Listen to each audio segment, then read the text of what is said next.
Welcome to the Academy, cadets. I am Grand Admiral Horath Drak, and I will teach you how to rule a galactic empire. When you graduate, you will know how to colonize a planet, build up your economy, design your ships, win wars, and everything else the Academy thinks you should know. There's a lot to talk about, so shut up and listen. And you two fools in the backbenches, drop down and give me 20.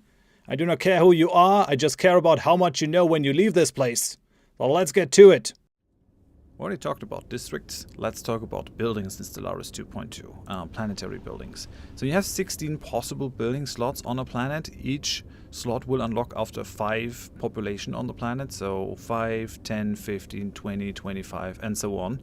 The first slot will always be used by your planetary administration. Even when you start a colony, you have a basic planetary administration building, and then you unlock them as your population grows. And the buildings are the source for specialist jobs and for ruler jobs, whereas the districts provide you worker jobs. In general, there are some exceptions to that, like the commercial zones over here that provide 5 clerk jobs, but in general these are busy with giving you the second and the third social stratum. Now the specialists are busy turning a pre-product into another product. So we have artisans turning minerals into consumer goods. We have the enforcers that don't use any pre-product, they're just reducing crime. We have the metallurgists that are turning minerals into alloys, and we have the researchers turning consumer goods into research, so refining it an additional step.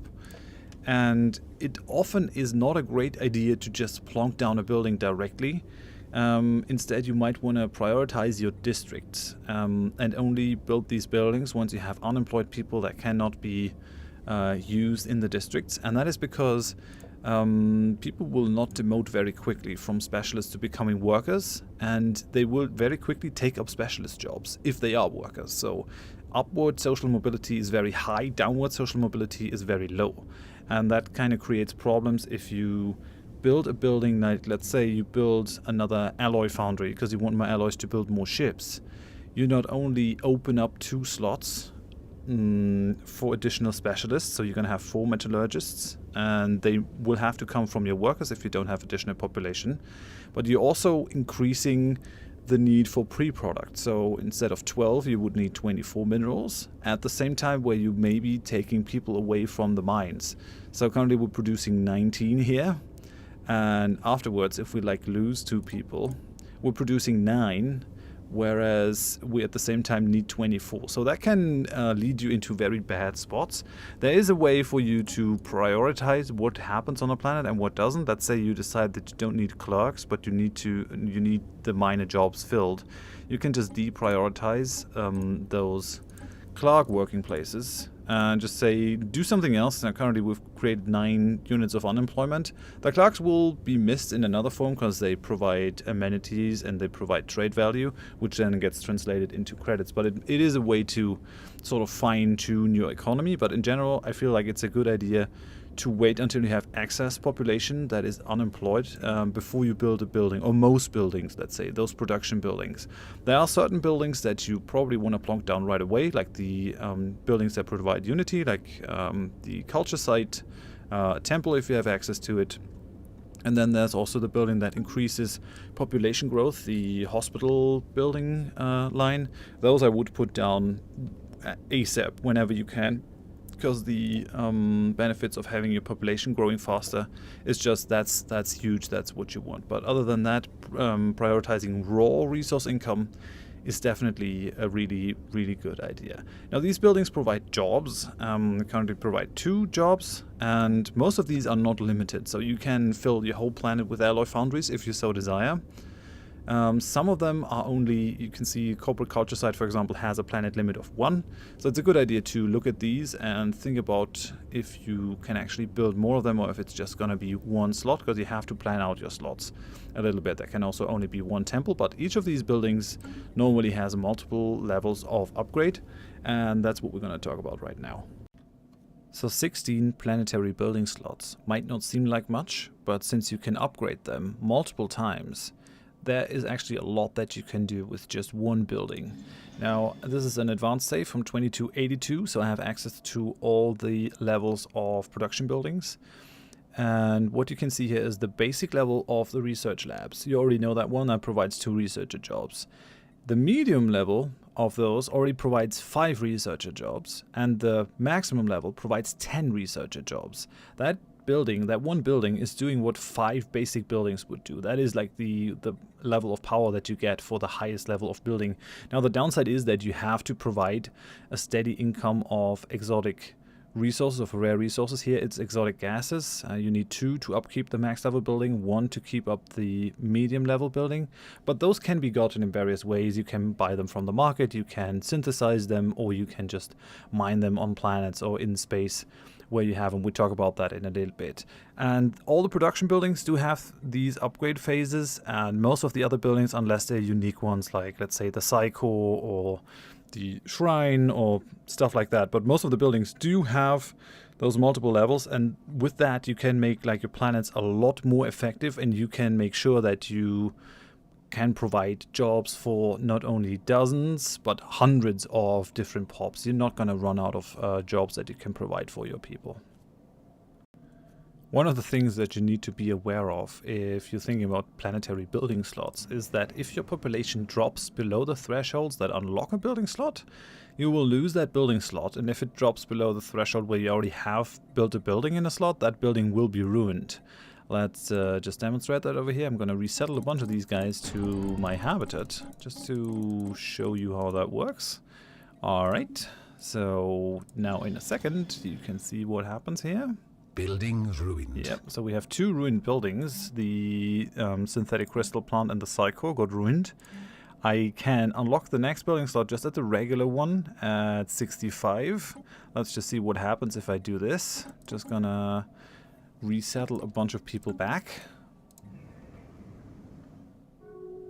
Okay, now I could repair one of these buildings again and bring it back to functionality. But they do get ruined in the order that you built them, and you can also repair them in the order that you built them. So that is something to keep in mind. Don't resettle too many of your pops at once if you don't want to lose your building slots. There are a couple of buildings that are interesting because they work differently than normal buildings. So for example, the Betharian Stone power plant just provides you with a flat out 10 energy. It produces 10. It also gives you 4 technician jobs, but it just gives you 10 energy right off the bat, which is nice because you don't need a pop to work that building. So Betharian Stone, if you have that, Betharian Fields, the more of these you have, the more Betharian power plants you can build on the planet. If you have more than one, this can be a sick energy output planet because it also provides 4 technician jobs per Betharian power plant, so that adds up pretty quickly. And yeah, I think it's just nice to have a building that doesn't have to be worked by a pop. The second class of buildings that does something for you even if you have no pop working it are the percentage output increase buildings that are now in the game. And contrary to previous versions, we now have a percentage increase output building for everything. I think apart from Unity. So the old ones are still in, so if we could replace this with a...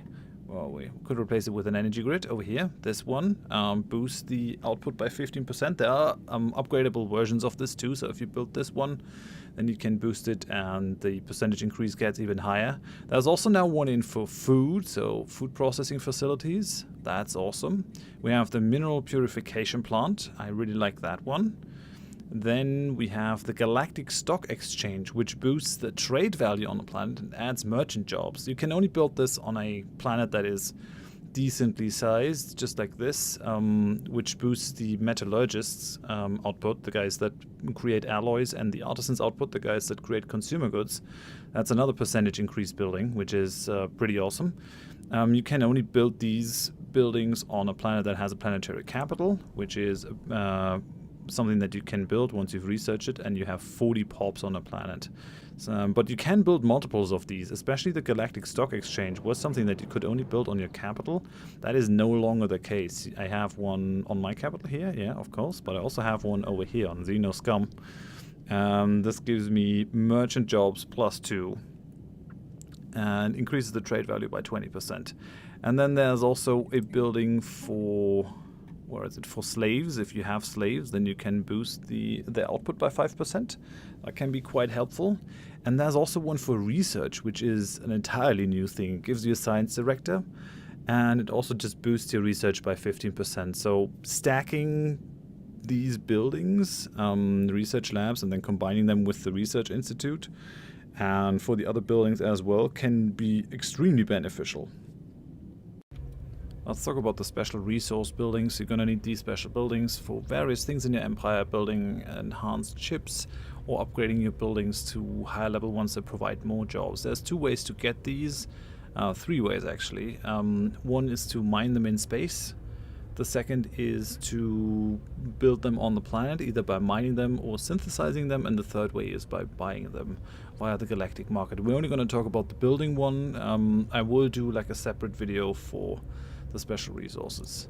So let's talk about the mining first. Mining is preferable if you can do it, because they only provide you with a worker job. So mode harvester over here, currently not being worked. I could probably get rid of that clerk over here, and then you see we're currently mining 2 as a baseline. We're getting a little bit more because the planet has some tiny amount of stability above 50%. This is nice. You have a worker job. This worker person can always be promoted into a specialist or ruler job later down the line, and the upkeep for this isn't terribly. It's basically creating special resources out of nothing. Very, very nice if you can get it. Now, if we have a look at the synthesizing buildings over here, they all take up 1 building slot. They all turn minerals into the special resource. It's always 10 minerals as a base upkeep. I think you can reduce that with various modifiers, but the thing with these is that they create specialists. So they create the chemist, the gas refiner, or the translucid, depending on the thing that you create, and those have a higher upkeep, they have a higher political power, and they will also take longer to demote into another stratum should you need more workers, for example, if you're having problems. And these buildings cannot be upgraded. Neither the mine nor these synthesizing buildings do have any upgrades on them. The last building type that we need to talk about is the Planetary Defense building. So these have been changed. They're now a building over here, either a stronghold or fortress if you can afford the moats. There's no 3rd upgrade level as far as I can see. And they give you soldier jobs, and they also give you housing, which is quite nice. So soldiers are basically neutral on your amount of housing. If you build one of these, you get a job for a soldier, you get housing for a soldier. That's nice. And the same here for the fortress. For the upgraded version, you could just get more jobs, more housing for that. What do soldiers do? They're worker level jobs, which is also good. And they provide you with defense armies. That's what they used to do for quite a while. And now they also provide you with naval capacity, which is a great addition, I think, for those couple of planets that you really heavily want to fortify with like an FTL stopper on there. So the enemy has to take that planet with their armies. Those soldiers will now do more than just be on that planet and do nothing. Instead, they will provide you with some naval capacity, as we can see over here. So we're creating 16, I think. Yeah, we're creating 16 and 12 planetary defense armies. And then I think that gets turned into those 24 from the pop jars. I think we get a like 20% boost. And that leads to that then. You've reached the end of this lecture. Well done, cadet. If you found it really helpful, leave a like. If you have any questions, leave them in the comments section so I can answer them. If you want to learn more, consider subscribing to this channel. And if you found it really helpful and want to support me doing more of this, then consider becoming my patron on Patreon. Thanks for watching, and I hope I see you in one of my other videos. Cheers!